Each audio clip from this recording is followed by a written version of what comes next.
तरुणाची हत्या प्रेम प्रकरणातून झाल्याचं उघड. स्थानिक गुन्हे शाखा आणि बदनापूर पोलिसांनी दोघा मारेकऱ्यांना ठोकल्या बेड्या.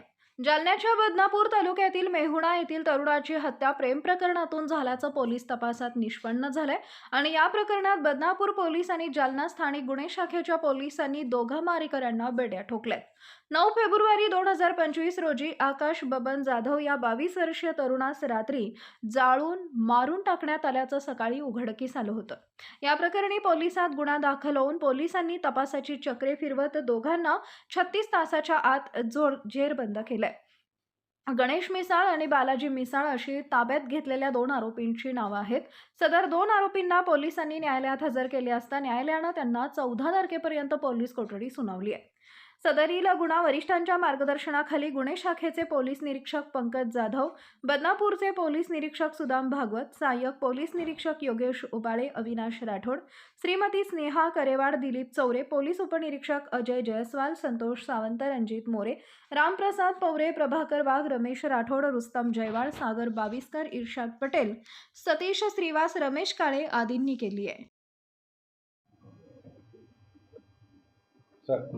आ- 8-9 तारीखला बदनापूर पोलीस स्टेशन येथे एका व्यक्तीचा अर्ध जाळलेला मृतदेह आम्हाला एक शेततळ्यात सापडला होता आणि त्याच्यामध्ये घातपात काहीतरी झाला असेल ते प्राइमा फेसी वाटत होता. तर लगेच त्याच्यामध्ये मर्डरचा केस दाखल करून तपास सुरू करण्यात आली होती. DYSP कुलकर्णी साहेबाच्या नेतृत्वात त्याच्यामध्ये बदनापूर पोलीस आणि LCBची टीम काम करत होती आणि त्याच्यावर ॲडिशनल SPचा स्वतः लक्ष होता. तर त्याच्यामध्ये हा व्यक्ती बबन जाधव हा मयताचं नाव आहे आणि त्याचेच शेजारी राहणारे 2 लोकांनी त्याचा मर्डर केला असा निष्पन्न झालेला आहे. दोघे भाऊ आहे, गणेश मिसाळ आणि बाळाजी मिसाळ, त्याच गावाचे राहणारे आहे. त्या दोघांनी त्याला अगोदर कपड्यांच्या सहाय्याने त्याचा गळा घोटून म्हणजे स्ट्रँग्युलेशन केला आणि मेल्यानंतर घरी गेले. गाडीमधून मोटरसायकलमधून पेट्रोल काढला आणून त्याचा मृतदेह जाळण्याचा प्रयत्न केला सबूत नष्ट करण्यासाठी, त्याची ओळख पडणार नाही आणि ते अर्ध जाळलेला नंतर शेततळ्यामध्ये ढकलला.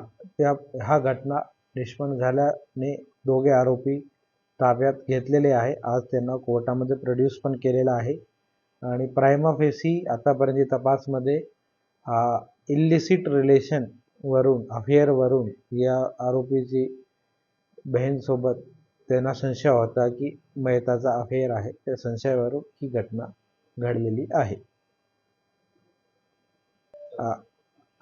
14 तारीखपर्यंतची PCR म्हणजे 11 झाली, 3 दिवसाची PCR कोर्टाने दिली आहे. त्यामध्ये पुढची तपास करून आम्ही अजून गरजाप्रमाणे PCRची मागणी करू.